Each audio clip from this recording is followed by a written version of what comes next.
Mathura, the birthplace of Lord Krishna, is located 180 kilometers from Delhi. The city in the state of Uttar Pradesh is quaint and religiously significant to date. Krishna was born in Mathura in a jail where his parents Devaki and Vasudev were imprisoned by his king Kamsa.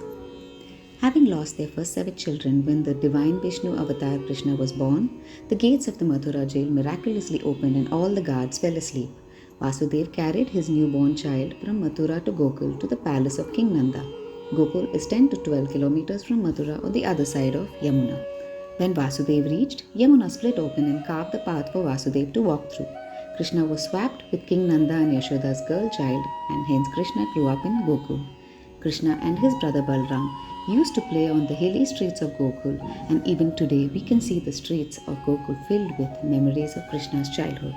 This is the bridge connecting Mathura and Gokul today, and the part crossed by Vasudev to hold Krishna across. Nand Bhawan in Gokul, where Krishna and Balaram spent the first few years of their childhood, is now a temple.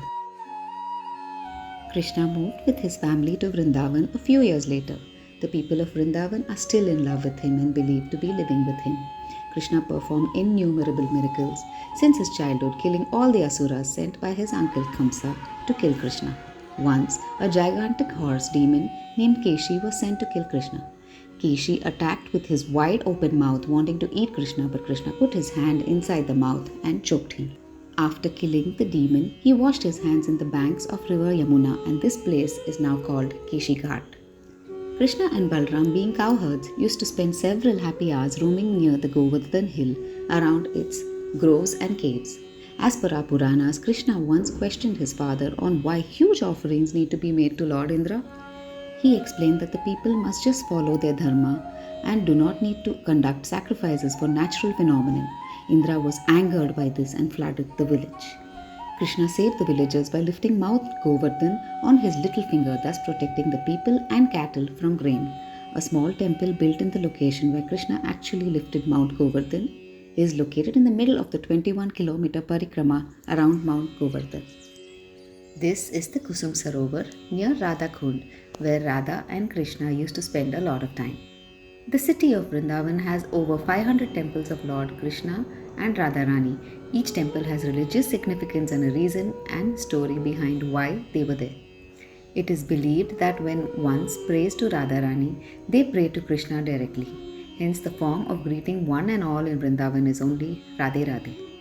One could spend several days walking around the streets of Vrindavan, mesmerized by the aura of Radha Krishna. The 7 temples of Thakur of Vrindavan are Shri Banke Bihari Ji, Shri Radha Vallabh Ji, Shri Govind Dev Ji, Shri Radha Raman Ji, Shri Radha Madhav Ji, Shri Madan Mohan Ji, and Shri Gopal Nath Ji. In Nidhivan, Swami Haridas was once engrossed in singing praises for Lord Krishna. Radha Krishna appeared in front of him and on his request merged into one, and the idol of Banke Bihari appeared there. The idol was established in Nidhivan and moved to the temple later. Nidhivan was not only the place where Banke Bihari appeared, it was also the place where Lord Krishna and his gopis performed the Ras Lila dance every night till date. The place is filled with Tulsi plants which have never been watered. These Tulsi plants turn to gopis at night and Ras Lila happens, where Krishna dances with each of his gopis. The whole area, including the monkeys and insects, apparently move out past 8 p.m. and the place is shut. A few people who have tried to peep in at night have either lost their eyesight or become dumb. Inside this area is a small room. The temple pandit decorates the room every night for Radha and Krishna with all essentials in front of the devotees and closes the room before 8 p.m. In the morning, the bedsheet in the room is crumpled, the items used, and the fragrance is blissful. For the ones who have witnessed it themselves, the Lord comes every night in one of his million forms. In another incident, Saint Swami Advaitacharya meditated under a tree for several years. Pleased with his devotion, the Lord himself appeared in front of him at the same tree you see in this picture. A temple is now built beside the tree. According to historical writings, in the 16th century, Saint Rupa Goswami was guided by Krishna to the spot where he uncovered the ancient deity that Krishna's great-grandson Vajranava had created 4,500 years ago. This deity was located in the Govind Dev temple in Vrindavan until the Mughals destroyed the temple in the 17th century and moved it to Jaipur. The devotees, however, still pray in this temple as they believe that it is still having the aura of the 4,500-year-old deity. There are several such miraculous temples and places in this divine city which take you through the life of Krishna, his childhood, and his miracles. In the recent temples, Prem Mandir is a magnificent temple showcasing the life of Lord Krishna. Lord Krishna lived in Vrindavan until the age of 11. At 11, he killed the demon king and his uncle Kamsa and freed his parents and the people of Mathura from his torture. After killing Kamsa, he walked down to the banks of river Yamuna and sat there to relax. This place where Lord Krishna rested is now called Vishram Ghat.